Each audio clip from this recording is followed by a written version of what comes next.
Good morning, Jay.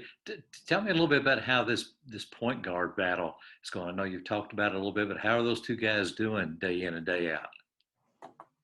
They're doing good. I think one of the biggest things that you learn when you get up here right away is just the competition level and how everyone pushes each other. And I think that's a little bit of what's going on with Devin and Davion as well. With Davion being older and having, some scars and been through some battles, and him, putting that pressure on Devin. I think they're both getting better just from going against each other every day. And then, if you could, tell me a little bit about Isaiah Jackson, what you've been seeing from him and his game so far.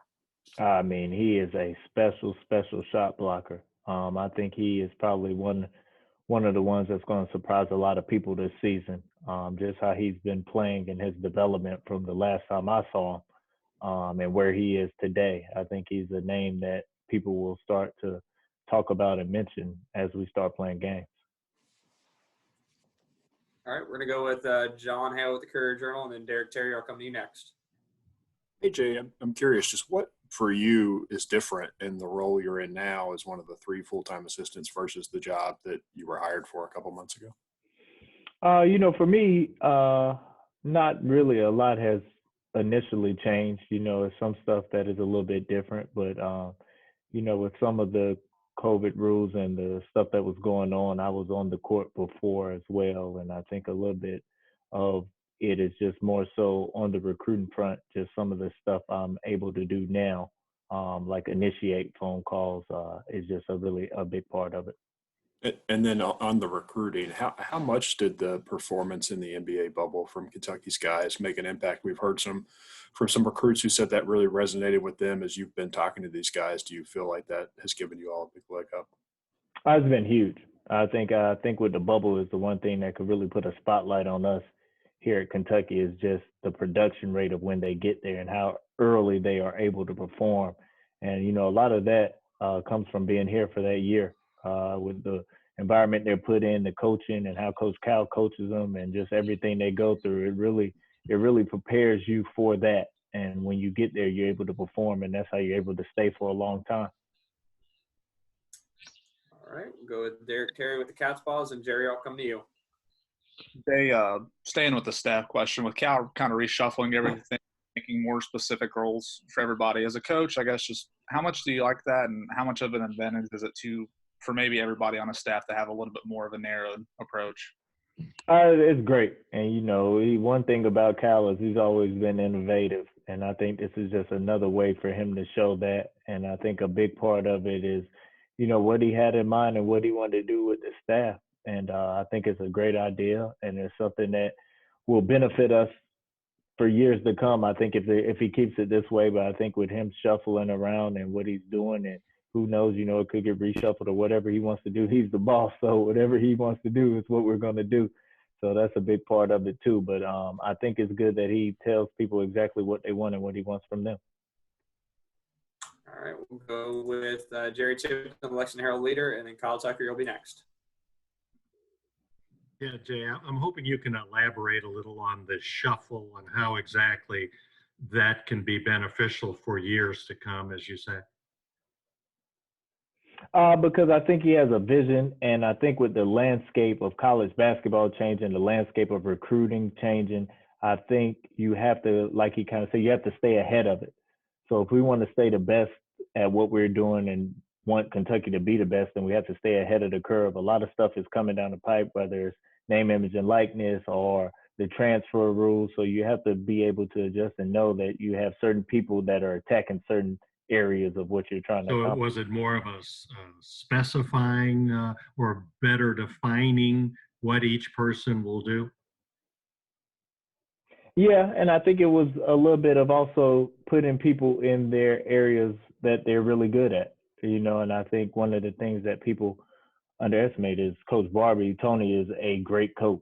He's been a head coach in the SEC, and he's been head coach at other places, and I think that also put him in a role to do that a little bit more. And me and Joel being younger and being able to recruit 10 hours a day, as Coach Cal would say, is something, that he put us in that role to be able to do that. So I think he just kind of saw playing to the strengths is what's going to help the staff and help us as a program.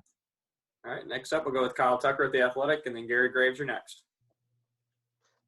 Jay, I just wondered if you could tell a tangible difference in just sort of the attitude or mindset or demeanor of Olivier Sarr once the weight of you can play was off him, and if that also brought sort of a level of a boost to the whole team. Yeah, it did for everybody, especially for him because, he was waiting on it for a while. And then when it finally became official, you could see him just kind of take a deep breath. And us as coaches as well, too, because he's a really good player. And he's been playing really good and he's gotten better. His body has changed in the time since I've been here. And he's gotten better since I've been here as well. So you could kind of see everybody start to relax more because, if he wasn't available or if something happened, it changes the whole landscape of the team. So you have to kind of change how you play and where you're going to put people in positions they're in. So, we're all excited for him to be here as well as Jacob. All right, we'll go to Gary Graves. Go ahead, Gary. Hey, good morning.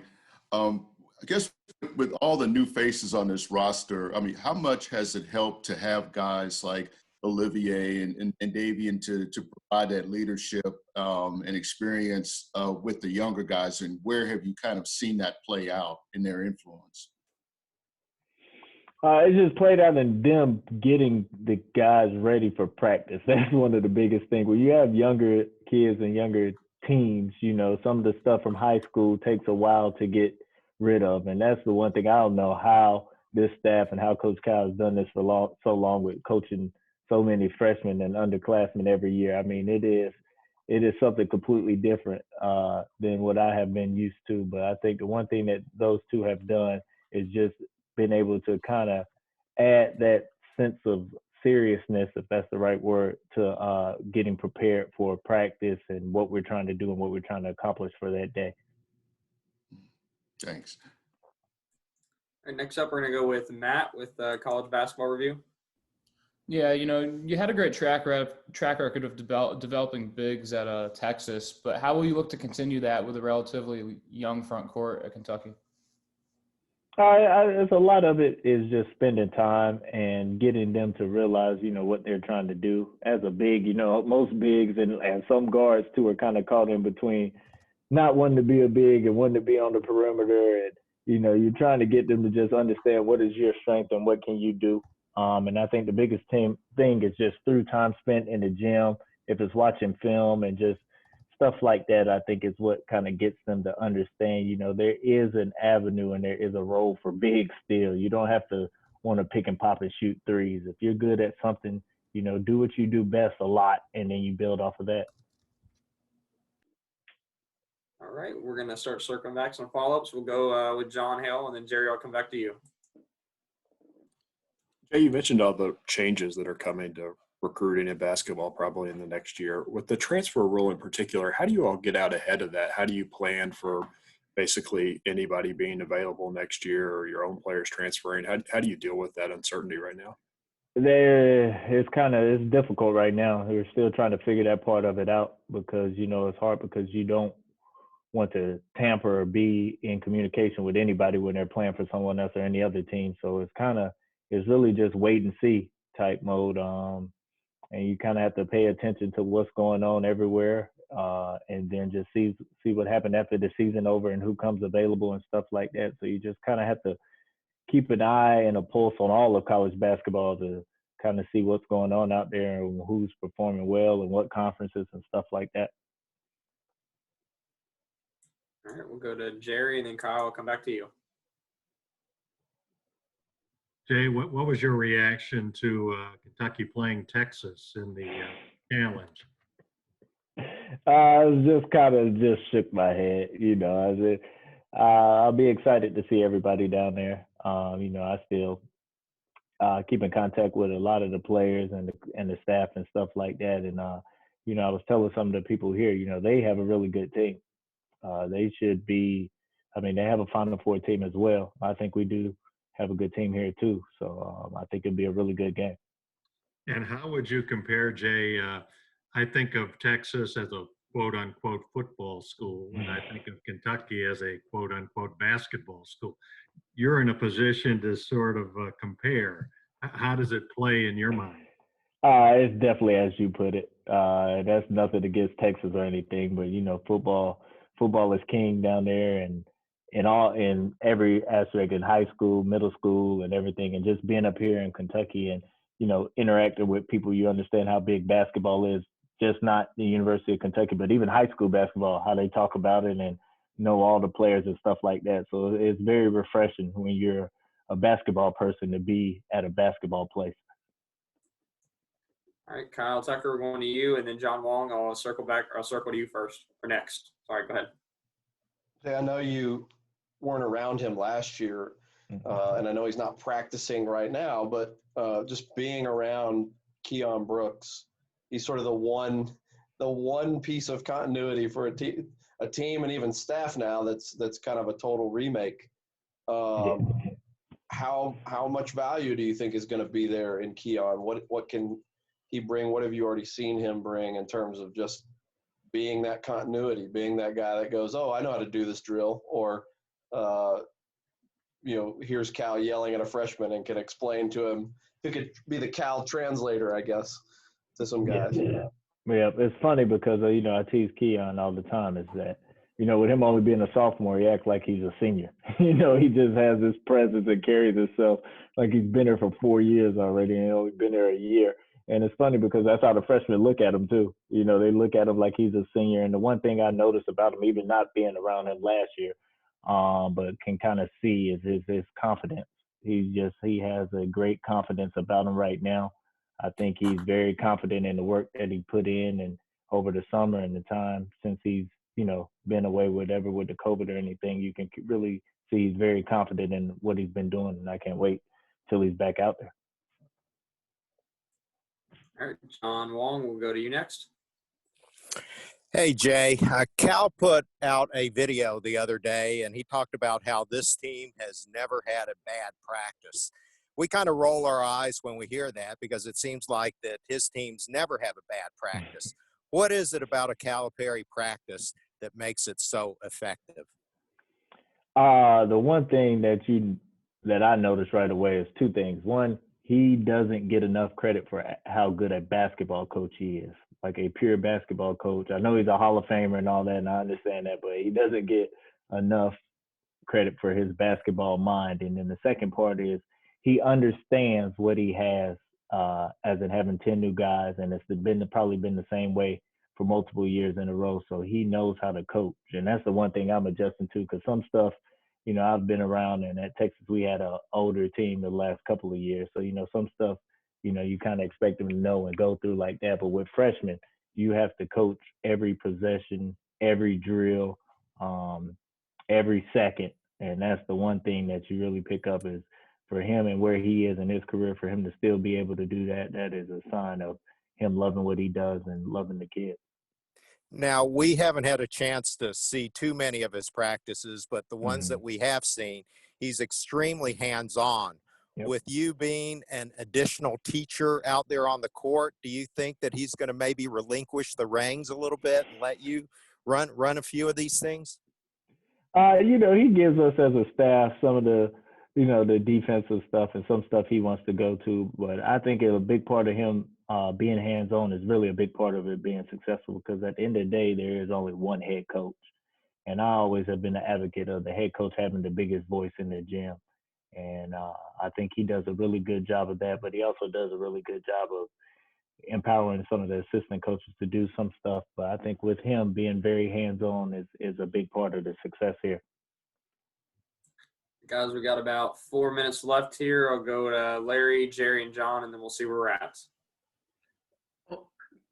Jay, do you believe in kind of recruiting momentum, just like anything else? Like if one guy commits, does it make it easier to get another commit? And do you kind of get on a good roll in recruiting, just like you can in shooting or something? Exactly. Exactly. I think you do. And I think, right now we got a good little mojo going. So hopefully we can keep it going here the next couple of weeks. And I think a big part of it is, at the end of the day, I think really good players want to play with really good players. So a lot of the time in recruiting, a lot of people think that it's all individualized, and some of it is, but at the end of the day, it's about winning games and winning championships. And to do that, you got to have really good players. What kind of advice does John or guides does he give you when it comes to recruiting? The biggest thing is just making sure that the people we are recruiting and the people that we are trying to get here are people that fit him and fit, the culture here. If you're not going to work hard, if you don't love the game, if you're not about basketball and, understanding that you're going to have to sacrifice a little bit because there's other good players, and getting everybody to get what they want out of it.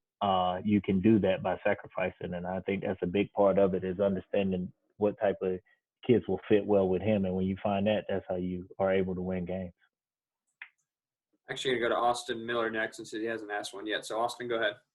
Jay, this is typically the time when the season starts. You're all still practicing. Is there any anxiousness with the staff and players about actually playing games now versus just practice?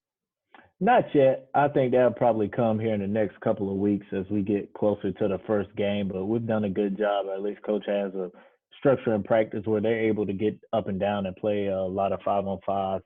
So they're getting a little bit of it like that, and that's when it gets really competitive and they lose their self in practice, is when we're going up and down. So I think they're getting enough of it on that end.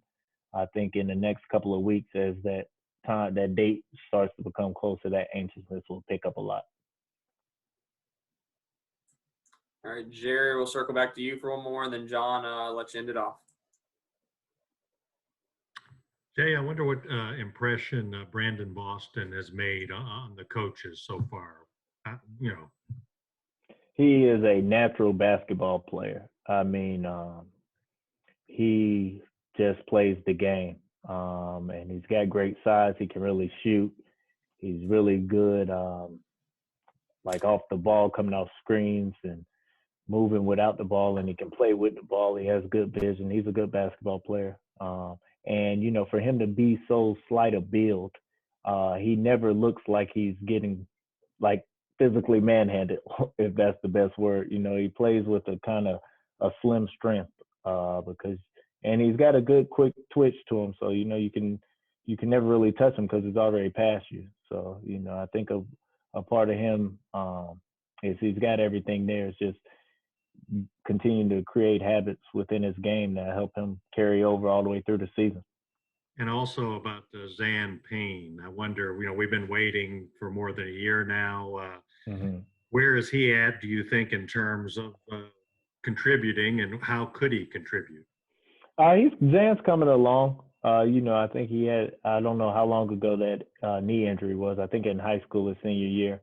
And he's coming along from that. But, he's starting to get to where he is able to come and practice and get some things done. He practiced well yesterday. He was in a bunch of the 5-on-5 stuff. So I think he'll start to get more and more comfortable as time comes along and he gets back, to having confidence in that knee.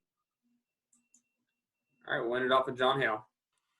Jay, there's been a lot of talk about what position Terence Clark plays. What do you describe him as, and how much can he play with the ball in his hands?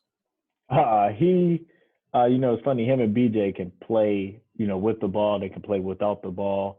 The one thing with Terence is he has a knack to score. That's kind of just his thing. And he's a person that, is shocking. You can post him up. You can play him in pick and roll. You can kind of put him anywhere. So it's a little bit of a thing with him and Brandon is that, they're able to do a lot of stuff. And I think with Terence, the one thing that I didn't really realize is how big he is. He really is 6'7". So he has great size, and his ability he plays to his size, which a lot of young kids really don't do a lot. So that's one benefit of him. And I think positionally, he's just a guard and you can kind of just put him out there and he can do a bunch of different things. I don't think he fits in one lane at all.